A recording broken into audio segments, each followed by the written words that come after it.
میں نے ان کے علاوہ کسی میں نہیں دیکھی. میں نے کبھی بھی نہ یہ اپنے بارے میں سوچا ہے اور نہ ہی میرا ایسا کبھی گمان ہو سکتا ہے کہ میں نے شاید بالکل ان جیسی کی ہے.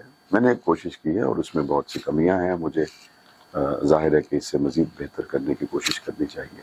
اچھا مولانا صاحب مجھے بتائیے گا کہ آپ نے پہلا الیکشن لڑا اور پہلا الیکشن ہی جیت گئے, کیا خاص وجہ تھی کہ آپ نے کامیابی حاصل کی؟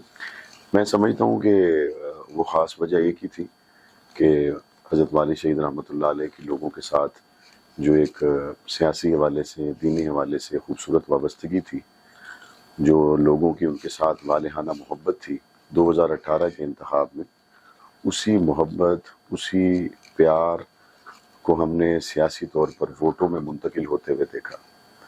اور لوگ مجھے واضح طور پر کہہ رہے تھے میری الیکشن کمپین میں کہ یہ ووٹ ہم مولانا اعظم طارق شہید رحمۃ اللہ علیہ کی خدمات کو سامنے رکھ کر دے رہے ہیں. اور بعد میں نے پھر دیکھا الیکشن والے دن جب 25 جولائی سن 2018 کو انتخابی میدان سجا, سخت گرمی تھی اور لائنوں میں لوگ کھڑے ہوئے تھے, بوڑھے, جوان, خواتین, باپردہ خواتین.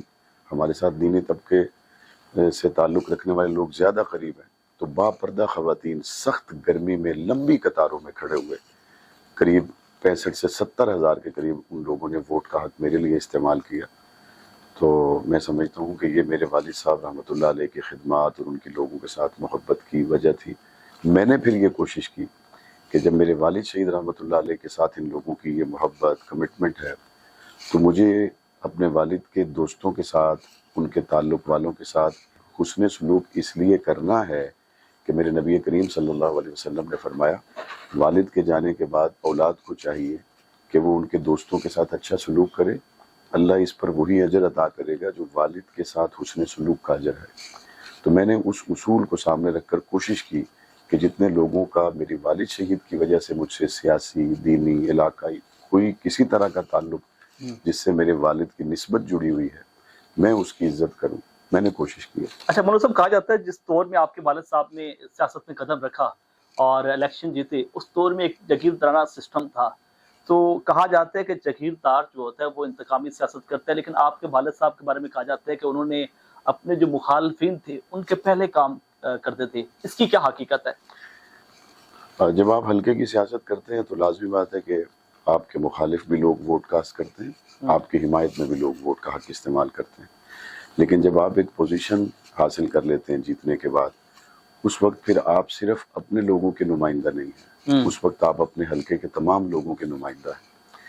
تو حضرت مولانا اعظم طارق شہید رحمۃ اللہ علیہ کے یہ اصول نہ صرف یہ کہ جنگ میں بلکہ پوری دنیا میں مشہور ہو گئے کہ جب ان کے پاس بعض ایسے لوگ آئے جنہوں نے آ کر کہا ہم آپ کے مخالف ہیں, ہم نے آپ کو کبھی ووٹ نہیں کیا, لیکن یہ ہمارا ایک مسئلہ ہے, تو انہوں نے بڑی ترجیح کے ساتھ ان لوگوں کے اس لیے کام کیے کہ ان کے دل میں یہ نہ آئے کہ ہم نے چونکہ ووٹ نہیں کیے اس لیے اب ہمیں 4-5 سال سوائے پسنے کے اور کچھ نہیں ہوگا. تو جب جنگ میں سوئی گیس آئی, اس وقت لوگوں نے کہا سوئی گیس آپ لے کر آئے ہیں تو سب سے پہلے چولہا آپ کے گھر میں جلنا چاہیے. تو حضرت مولانا اعظم طارق شہید رحمۃ اللہ علیہ نے فرمایا کہ جو ایک پورا طریقہ کار ہے اس کے مطابق سوئی گیس آئے گی, اور جس کا پہلا نمبر آتا ہے اسی کے گھر میں پہلے چولہا جلے گا. جب میرے گھر کی باری آئے گی تب میرے گھر میں چولہا جلے گا. میں کسی کے حق کو ضائع کر کے اپنے گھر میں پہلے چولہا جلاؤں, یہ ممکن نہیں ہے. چنانچہ 2.5 سال ہو گئے تھے جنگ میں سوئی گیس آئے ہوئے, اور ہم لکڑیوں پہ ہی روٹی پکاتے تھے. اچھا, چونکہ ہمارے گھر کی باری نہیں آئی تھی, تو جب وہ باری آ گئی تو پھر ہمارے گھر میں چولہا جلا. تو انہوں نے بہت محنت کے ساتھ اپنے اس سیاسی دور کو پورا کیا, جو بڑے سنہری اصول ہیں. اور میں سمجھتا ہوں کہ اس سے ہمارے شہر کی جو مڈل کلاس ہے, نہ صرف یہ کہ وہ ایک عالم دین تھے, ایک دینی اور بالخصوص ناموس صحابہ اہل بیت کی قانون سازی کے لیے اسمبلی میں اپنا کردار ادا کر رہے تھے, بلکہ جاگیرداروں کے مقابل مولانا اعظم طارق شہید رحمۃ اللہ علیہ جنگ کے مڈل کلاس اور غریب طبقے سے تعلق رکھنے والے لوگوں کی نمائندگی کر رہے تھے. تو 2 محاذوں پہ جنگ لڑ رہے تھے یہ علماء کرام, مولانا حق نواز جنگوی رحمۃ اللہ علیہ ہوں, مولانا اظہار القاسمی رحمۃ اللہ علیہ ہوں, مولانا اعظم طارق شہید رحمۃ اللہ علیہ ہوں. یہ دو محاذوں پر بیک وقت کام کر رہے تھے. ایک محاذ تو یہ کہ جاگیرداروں کے مقابل، اور دوسرا یہ ہے کہ ناموس صحابہ و اہل بیت کے تحفظ کے لیے قانون سازی. اور اگر اسے دیکھا جائے تو جہاں یہ دینی طبقے کے نمائندہ تھے، وہاں جنگ کے غریب اور مڈل کلاس لوگوں کے نمائندگی کے فرائض بھی یہی لوگ سر انجام دے رہے ہیں. آپ کے بارے میں یہ بات بھی چلتی ہے کہ لوگ کہتے ہیں کہ آپ کے والد صاحب 4 بار الیکشن لڑے اور کرائے کے گھر میں رہے. آج بھی کرائے کا گھر رہے یا اپنا گھر بنا لیا ہے؟ ہمارا گھر ہے وہاں جنگ میں چھوٹا سا، اور بعض لوگوں کو میرے گھر پہ یقین نہیں آتا، تو وہ الفاظوں میں کہی گئی بات تو نہیں ہے، وہ مسجد کے بالکل سامنے ہے. ابھی تھوڑے دن پہلے اس کے فرش ذرا خستہ ہو گئے تھے، تو ہم نے اس میں چھوٹے بھائی کی شادی کی ہے. تو وہ چپس لگی ہوئی تھی، اس زمانے میں چپس لگتی تھی، تو وہ چپس جب نکل جاتی ہے نا تو وہ فرش میں سوراخ ہو جاتے ہیں. تو وہ فرش تبدیل کیے ہیں اور ذرا ماربل وغیرہ لگا لیا. چھوٹے بھائی علی حیدر کی اوپر کمرے میں شادی کر کے اس کو وہاں رہائش دے دی. ماشاءاللہ محمد انس وہاں رہ رہا ہے، علی حیدر وہاں رہ رہا ہے، میں وہاں رہتا ہوں، اور ہم خوش ہیں. اور اگر ہمارا وہ گھر کسی کو دیکھنا ہو، میرے ابو جی کا چھوٹا سا مہمان خانہ اس میں ہے، جہاں میں اس مرتبہ عید کے دن بھی بیٹھا ہوا تھا، عید کے دوسرے اور تیسرے دن بھی وہیں پہ تھا. تو مجھے خوشی ہوگی کوئی بھی اگر شہید قائد کے گھر میں آئے تو ہمارے مہمان ہیں، ہمارے لیے. ابھی آپ نے شادی کی بات کی ہے تو پچھلے دنوں آپ کے بھائی کی شادی تھی، تو سوشل میڈیا پہ بڑا شور شرابہ ہوا اور آپ کے ایک جانے والے نے بھی کہا کہ ان کو جیل میں ڈال دیں، یہ پروٹوکول رکھتی ہے. اس کی کیا وجہ تھی؟ مزاج ہوتے ہیں لوگوں کے.